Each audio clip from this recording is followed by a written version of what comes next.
जोहार सभी को। ठीक है, आज मेरा दूसरा लेक्चर है जो झारखंड के विषय पे हम लोग चर्चा कर रहे हैं। पहला लेक्चर था झारखंड की भूगर्भिक संरचनाएं और अभी सेकंड चैप्टर है आपका झारखंड का भौतिक विभाजन। ठीक है, ये जो झारखंड का भौतिक विभाजन हम देखते हैं, ठीक है, इसका रीजन क्या है भौतिक विभाजन करने का। सबसे पहले वो देखते हैं कि क्या इसका मतलब बनता है, क्यों हम लोग किसी भी क्षेत्र का हम लोग भौतिक विभाजन उसको बांटते क्यों है। ठीक है, इसका रीजन ये है कि देखिए किसी भी क्षेत्र का उस जैसे कि फॉर एग्जाम्पल आप झारखंड में देख लेते हैं।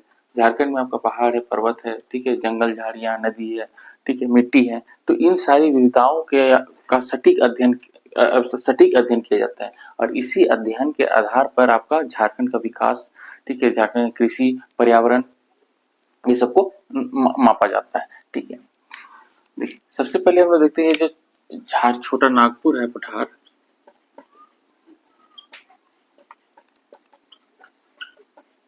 छोटा नागपुर पठार, छोटा नागपुर पठार का विस्तार हम लोग देखते हैं कि किस किस जिलों को टच कर रहा है। ठीक है, आपका ये बिहार हो जाएगा, उड़ीसा, छत्तीसगढ़, ठीक है, पश्चिम बंगाल और शिलोंग,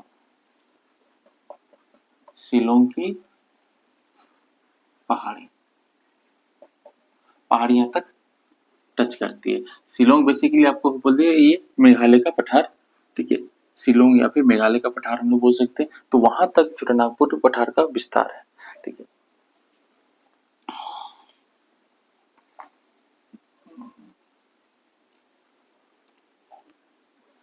ये जो झारखंड का पठार हम लोग देखते हैं,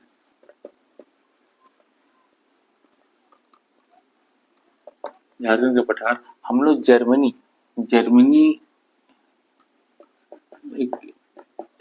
का एक जगह है जिसे रूर नाम का एक जगह है, वहां से हम लोग झारखंड को कंपेयर करते हैं। ठीक है, इसी वजह से झारखंड को झारखंड को भारत का रूर प्रदेश भी कहा जाता है।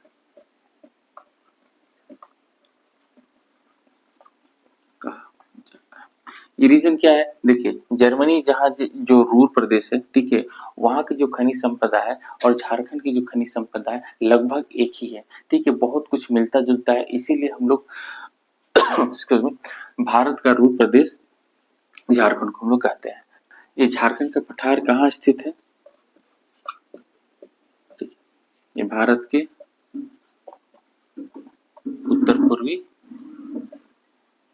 पर स्थित है। ठीक है, अब यहाँ पर देते हैं ये झारखंड का जो सर्वोच्च चोटी किसे कहेंगे हम लोग, ये आपका चोटी हो जाएगा। ठीक है, तो झारखंड का सर्वोच्च चोटी तो पारसनाथ है, पारसनाथ की पहाड़ी। दूसरी फर्स्ट पहली चोटी, दूसरी चोटी किसे कहेंगे हम लोग, जिसे हम लोग कहते हैं सर्वत की पहाड़ी, या इसे सर्वत या फिर इसको हम लोग कह सकते हैं गुलगुल, गुलपत, सर्वत, ये सब आदि नाम है जो गढ़वा जिले में ये स्थित है। ठीक है, तो हम लोग देखिए, ठीक है, छोटा नागपुर पठार का विस्तार आपको कहाँ देखते हैं, बिहार, उड़ीसा, छत्तीसगढ़, पश्चिम बंगाल और शिलोंग की पहाड़ियों तक तो इसका विस्तार है। ठीक है, झारखंड का पठार को मतलब कि किस देश से हम लोग कंपेयर करते हैं, जर्मनी के एक रूर देश है उससे हम लोग इससे कंपेयर करते हैं, जिसे हम लोग भारत का रूर प्रदेश में हम लोग झारखंड को कहते हैं। ठीक है, ये भारत के उत्तरी पूर्वी में स्थित है और जो ये झारखंड की जो ये छोटा नागपुर का जो पठार है उसकी सबसे बड़ी चोटी क्या कहलाती है, पारसनाथ की चोटी, और दूसरी गुलगुल, सर्वत या फिर गुलपत, ठीक है, आदि नामों से कहा जाता है, जो कि गढ़वा जिले में है। ठीक है, वो दूसरी सर्वोच्च ऊंची पहाड़ी स्थित है। ठीक है, अब हम लोग देखते हैं इसका भौतिक विभाजन।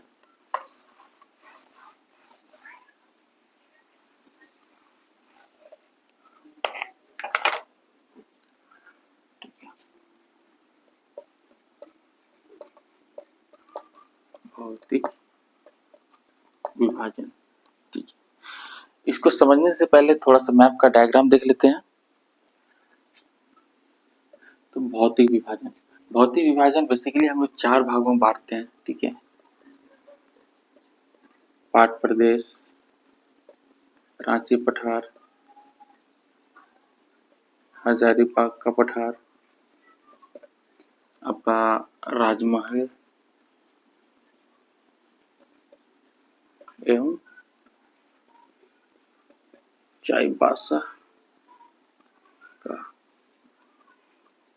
मैदान। देखिए, भौतिक विभाजन बेसिकली हम लोग मुख्यतः ये सब लिखे हैं, जैसे सिमडेगा पठार, कोल्हान की प्राणी दान, ये सब भी इंपॉर्टेंट है, लेकिन मुख्यतः हम लोग भौतिक विभाजन में हम लोग 4 भागों में बांटते हैं। ठीक है, पाट प्रदेश, रांची का पठार, हजारीबाग का पठार और राजमहल की उच्च पहाड़ी एवं चाईबासा का मैदान को तो हम लोग भौतिक विभाजन में बांटते हैं। ठीक है, तो कौन कौन से क्षेत्र आ जाएंगे आपका, ये पाट प्रदेश आ जाएंगे। ठीक है, ये रांची का पठार आ जाएगा, हजारीबाग का पठार, ठीक है, चाईबासा का मैदान और हम लोग राजमहल की उच्च पहाड़ी पर हम लोग देखते हैं। ठीक है, तो सबसे पहले हम लोग देखते हैं पाट प्रदेश पर। तो मिटा देंगे इसको। आप लोग बना लिए तो बना लीजिए, नहीं तो स्क्रीनशॉट ले सकते हैं।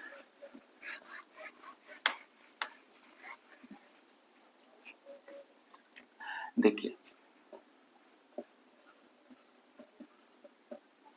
पाट प्रदेश का क्षेत्र हम लोग देखते हैं। ठीक है, स्टार्ट करते हैं हम लोग पाट प्रदेश से। ठीक है, पाट प्रदेश कहाँ स्थित है, आपका रांची का जो पश्चिमी क्षेत्र है। ठीक है, रांची पठार का जो पश्चिमी क्षेत्र है वहां आपको मिलेगा पाट प्रदेश। ठीक है, इसकी औसत ऊंचाई, ठीक है, 900 मीटर से लेकर आपका 1000 मीटर तक है। ठीक है, ये जो पाट प्रदेश है इसकी जो आकृति है, उसकी आकृति हम लोग देखते हैं त्रिभुजाकार। ये आकृति आपका इस टाइप से बनी हुई है। ठीक है, पाट प्रदेश की, जिसका जो आधार है ये उत्तर साइड में आ जाएगा आपका और शीर्ष आपका दक्षिण साइड है। तो आप ये देखते हैं कि ये जो ट्रायंगल है, ट्रायंगल आपका ये उल्टा है। उल्टा कहने का मतलब है कि जो इसका बेस है, बेस आपका ऊपर हो गया है और इसका जो टॉप है, जो शीर्ष है, वो आपका नीचे हो गया। ठीक है, तो इस आकृति से पाट प्रदेश आपका दिखाई देता है। ठीक है, पाट प्रदेश का विस्तार पहले देखते हैं। विस्तार ये मुख्यतः आपको लोहरदगा, ठीक है, गुमला, लातेहार और पलामू का जो दक्षिणी भाग है हल्का सा टच करता है, वहां तक आपका ये पाट प्रदेश का विस्तार है। ठीक है, और ये जो पाट प्रदेश में हम लोग देखते हैं कि ये जो उच्च भूमि है, जो ऊंचे वाले भूमि है, जैसे कि आपका ये ऊंची भूमि इस टाइप से हो गया या फिर आपका इस टाइप से। ठीक है, ये ऊंची भूमि ये कहलाती है आपका उच्च भूमि। इसको कहते हैं हम लोग टाड़। ठीक है, जिसपे हम, और ये हो जाएगा आपका निम्न भूमि आपका बेसिकली दोन कहलाता है इसको। जो ये झारखंड का लैंग्वेज से उच्च भूमि को टाड़ कहा गया है और निम्न भूमि को दोन कहा गया है। दोन कहने का मतलब क्या हो गया कि आपका ये जो जहां पर खेती होती है, ठीक है, उसे दोन कहेंगे, और जहां पर ये निवास होता है उसे हम लोग टाड़ कहेंगे। ठीक है, अब ये देखते हैं हम लोग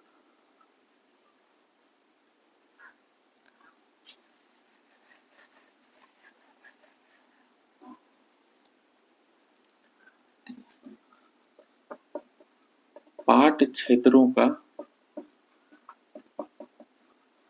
सर्वोच्च चोटी। ठीक है, तो इसको 3 भागों में बांटते हैं, 3 भागों में नहीं, देखिए पाट क्षेत्रों का सर्वोच्च चोटी क्या कहलाएगा, सबसे इसका सर्वोच्च जो ऊंचा चोटी क्या कहलाएगा, इसका जो पाट क्षेत्र का है वो आपका लातेहार में है, जिसे हम लोग नेतरहाट तो क्षेत्रों का जो सर्वोच्च चोटी है वो नेतरहाट में है। दूसरा आपका हो जाएगा गणेशपुर, गणेशपुर, और तीसरा आ जाएगा गणेशपुर पाट, ये हो जाएगा नेतरहाट पाट, ठीक है। तीसरा हो जाएगा आपका जमीरा पाट, जमीरा पाट। यहाँ पर महत्वपूर्ण पहाड़ियां हैं,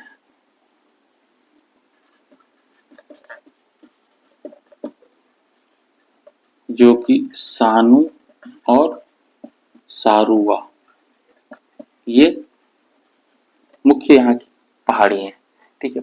तो ये देखते हैं हम लोग पाट क्षेत्र का हम लोग को विस्तार देखे थे, ठीक है, कि कहाँ कहाँ ये आपका विस्तार हो रहा है। पाट क्षेत्रों का सर्वोच्च चोटी हम लोग देखते हैं। सबसे पहले हम लातेहार, सबसे ऊंचा पे लातेहार, ठीक है। दूसरा पे गणेशपुर आ जाता है, तीसरा में जमीरा, और भी पहाड़ियां हैं, ठीक है, और भी छोटे छोटे पाट प्रदेश हैं, सॉरी और भी छोटे छोटे पाट हैं, जैसे कि ललमटिया हो गया, बगरू पहाड़ हो गया, इत्यादि वगैरह, ठीक है। इसकी जो मुख्य पहाड़ियां हैं, जो पाट क्षेत्रों की मुख्य पहाड़ियां हैं, वो सानू और सारुआ है, ठीक है, ये ध्यान देने वाली बात है, सानू और सारुआ। और इसी पाट क्षेत्रों में आपका 12वीं का मैदान है, ठीक है, जो गुमला में स्थित है,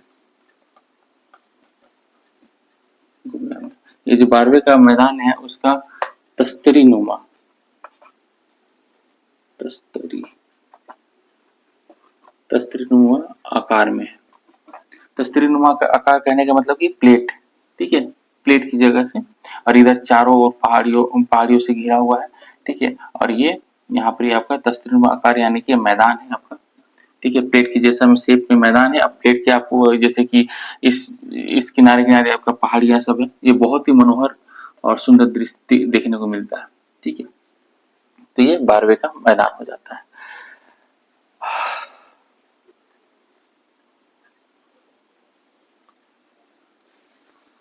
अब आते हैं हम लोग रांची का पठार, ठीक।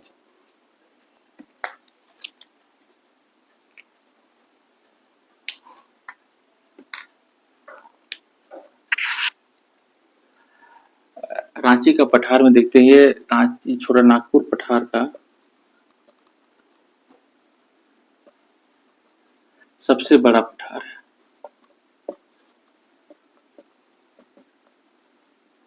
ठीक है। और ये जो रांची का पठार है जी, इसका एवरेज हाइट आपका 600 मीटर है, ठीक है। और ये रांची का पठार जो ऊपर, पहले देखिए सबसे पहले इसको संप्राय मैदान का ये बेहतरीन एग्जाम्पल है, रांची का पठार। संप्राय मैदान यानी कि पेनी प्लेन। इसे कहने का मतलब हो गया, देखिए संप्राय मैदान पहले ये पूरी तरह से मैदान था, ठीक है, जब ये उत्थान से पहले, जब उत्थान हुआ तो इसमें बहुत सारी ये अपने आप अपलिट होने लगे, और अपलिट होने के बाद ये पठार कहलाने लगे, ठीक है। और इस मैदान, इस रांची का पठार जब ऊंचे उठी, जब उनका उत्थान हुआ, तो मैक्सिमम देखते हैं कि रांची का पठार आपका ऐसा उठा हुआ है, और इस किनारे, जो किनारे साइड है, गहरी खाई है, ठीक है। तो इसी वजह से आप देखने को मिलता है रांची का पठार में मैक्सिमम नदी, जलप्रपात देखने को मिलता है, या निर्माण, जो जलप्रपातों का निर्माण होता है मैक्सिमम रांची का पठार में देखने को मिलता है। रांची का पठार, राहट का पठार, इन सब पठार जो ऊंचे है, तो उन ऊंचे क्षेत्रों पे जलप्रपातों का निर्माण बहुत अत्यधिक होता है। लेकिन मैक्सिमम अगर पूछा जाएगा कि रांची का मतलब जलप्रपातों का निर्माण किस पठारों पर सबसे ज्यादा होता है, तो ये रांची के पठार में जलप्रपातों का निर्माण बहुत ज्यादा होता है, ठीक है। जलप्रपात जिसे हम लोग फॉल वगैरह कहते हैं, ठीक है। और इसी रांची का पठार की आकृति हम लोग देखने को मिलता है चतुर्भुजकार, ठीक है, ट्रायंगुलर। इसकी आकृति चतुर्भुजाकार है, ठीक है। और क्या छूटता है यार,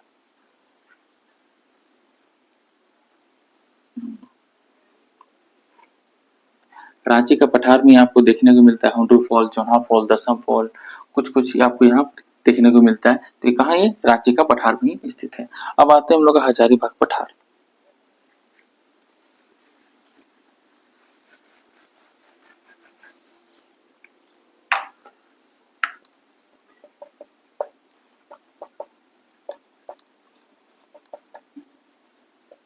हजारीबाग का पठार हम लोग दो भागों में बांटते हैं। एक ऊपरी हजारीबाग पठार और एक निचली हजारीबाग का पठार। ठीक है,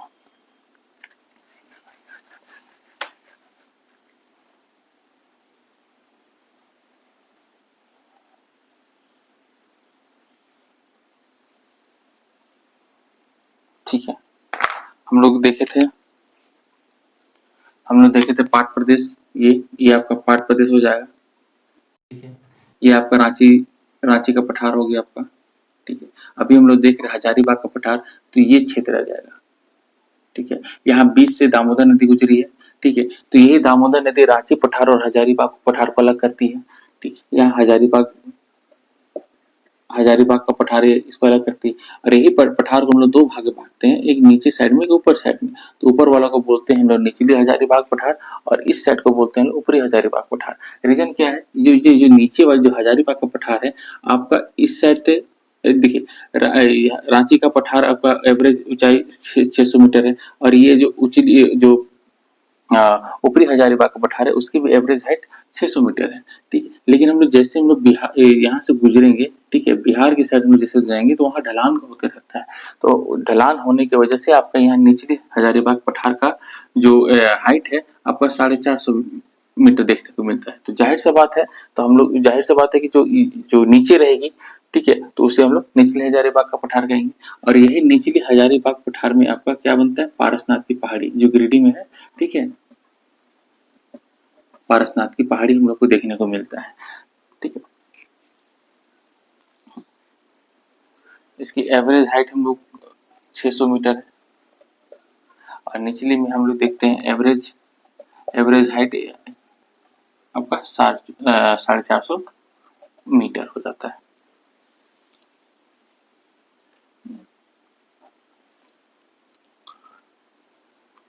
ये जो निचली हजारीबाग का पठार, इसका विस्तार आपका गिरिडीह, ठीक है, गिरिडीह, कोडरमा, हजारीबाग, ठीक है, इस एरिया पे आपका उनका निचली हजारीबाग का पठार है, विस्तार है। अच्छा, यही निचली हजारीबाग पठार को हम लोग बाह्य पठार भी कह सकते हैं।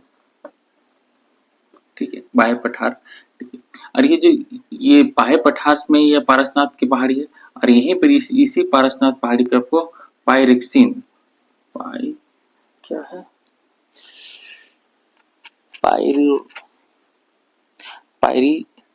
पायरेक्सिन तो ठीक, तो और इसी हजारीबाग पहाड़ और इसी पारसनाथ की पहाड़ी पे आपको पायरेक्सिन ग्रेनाइट, ठीक है, पायरेक्सिन ग्रेनाइट हम लोग को देखने को मिलता है, जो कि बहुत ही मजबूती रहता है, चमकीला रहता है। ठीक है, और नॉर्मल जो कि हम लोग देखिए ग्रेनाइट हम लोग देखते हैं कि नॉर्मल वाला, ठीक है, आप कोई भी ग्रेनाइट देखेगा वो उसका रंग हल्का हल्का जैसे ग्रे में रहेगा, ठीक है, और ग्रीन में रहेगा। लेकिन ये जो पायरोक्सिन ग्रेनाइट है आपका काला में आ जाता है और बहुत मजबूती रहता है, चमकीला भी रहता है। तो ठीक है, तो ये ग्रेनाइट कहाँ देखने को मिलता है, आपका पारसनाथ में। तो ठीक है, हम लोग ये देख लिए हजारीबाग का पठार, जिसको दो भागों में बांटते हैं, ऊपरी हजारीबाग पठार पे जिसका एवरेज हाइट 600 मीटर, निचली हजारीबाग पठार जिसको देखते हैं एवरेज आपका 450 मीटर है। ठीक है, और यही इसका जो विस्तार है आपका हजारीबाग, कोडरमा, गिरिडीह, ये आपका निचली हजारीबाग का पठार है, और यही पठार को हम लोग बाह्य पठार भी कहते हैं। ठीक है, और यही बाह्य पठार पे आपका कौन सा पहाड़ी है, पारसनाथ की पहाड़ी है, और यही पारसनाथ पहाड़ी पे क्या मिलता है, पायरोक्सिन ग्रेनाइट मिलती है, जो कि बहुत मजबूत और चमकीली टिकाऊ रहती है। ठीक है, अब हम लोग आते हैं, देखते हैं चाईबासा का मैदान और राजमहल की पहाड़ी।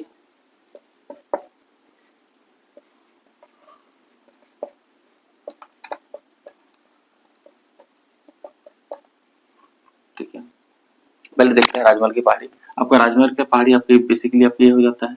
ठीक है, और हम लोग पिछले वाला वीडियो में देखे थे कि कौन सा काल में निर्माण होता है, जुरासिक काल में इसका निर्माण हुआ था।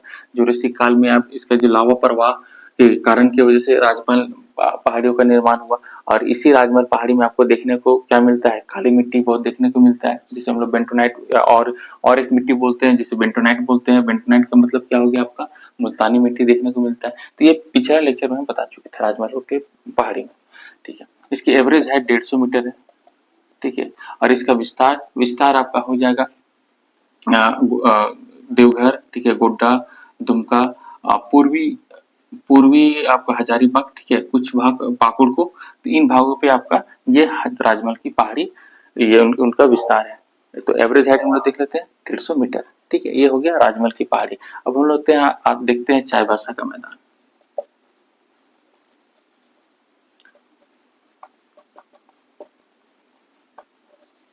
चाईबासा का मैदान, चाईबासा का मैदान जो कि झारखंड का सबसे कम बारिश वाला क्षेत्र है, ठीक है। आपका पूर्वी साइड देखते हैं तो कि आपका दालमा श्रेणी कहलाता है, दालमा श्रेणी है, ठीक है। इस साइड आपका जाएंगे तो धालबुम है, ठीक है। पूरब साइड आपका क्या जगह सारंडा वन है, सारंडा वन जो कि 700 पहाड़ियों से घिरा हुआ है। इसे ये भी कहा एशिया का सबसे जो साल वन का सबसे पहला स्थान सारंडा वन का आता है, ठीक है। एशिया का पहला ऐसा जंगल है जो साल के वृक्षों का जो वन है, साल का वृक्षों का जंगल है, वो एशिया का पहला क्या है, सारंडा वन है, ठीक है। नीचे हम लोग क्या आते हैं, कोल्हान की पहाड़ी आ जाती है, कोल्हान की पहाड़ी आती है। तो ये हम लोग देखिए चाईबासा का मैदान के इर्द गिर्द क्या है, ठीक है। और इसी से आपका क्वेश्चन पूछता है कि चाईबासा के आपका पूर्वी में क्या है, पश्चिम में क्या है, ये सब देखने को मिलता है। एक छूट रहा है पंच परगना, ठीक है। ये वाला क्षेत्र को हम लोग बोलते हैं ये वाला क्षेत्र को हम लोग बोलते हैं पंच परगना, पंच परगना, ठीक है। ये रांची का ही पार्ट है, ठीक है। सिल्ली हो गया और आपका तमाल, राहे, अनगढ़ा, ये वाला क्षेत्र को हम लोग पंच परगना बोलते हैं। पंच परगना इन लोग का मुख्यतः इसको हम लोग इसलिए बोलते हैं क्योंकि लोग जो इस पंच परगना वाले लोग हैं, इन लोग का संस्कृति थोड़ी सी अलग है, ठीक है। और वो लोग पंच परगना भाषा ही बोलते हैं, इसीलिए इस वाले क्षेत्र को हम लोग, ठीक है, पंच परगना बोल देते हैं, ठीक है। बाकी बात का सिमडेगा पठार है वो सब ज्यादा इंपॉर्टेंट नहीं है, ठीक है। बेसिकली हम लोग देख लिए थे पाठ प्रदेश, ठीक है। एक रांची का पठार, हजारीबाग का पठार, चाईबासा का मैदान और राजमहल की उच्च पहाड़ी, ये चारों में आपका बहुत सा क्वेश्चन देखने को मिलता है, बहुत क्वेश्चन पूछे जाते हैं। सॉरी, ये था हमारा दूसरा चैप्टर का, ठीक है, जो खत्म हो गया, ठीक है। आई होप कि ये वीडियो से कुछ आपको सीखने का मिला होगा। कुछ कमी बेसी या फिर कुछ है तो आप हमारे कमेंट पे आप बोल सकते हैं। वीडियो धीरे धीरे बनती रहेगी और ये पूरा झारखंड का सीरीज पूरा चलेगा।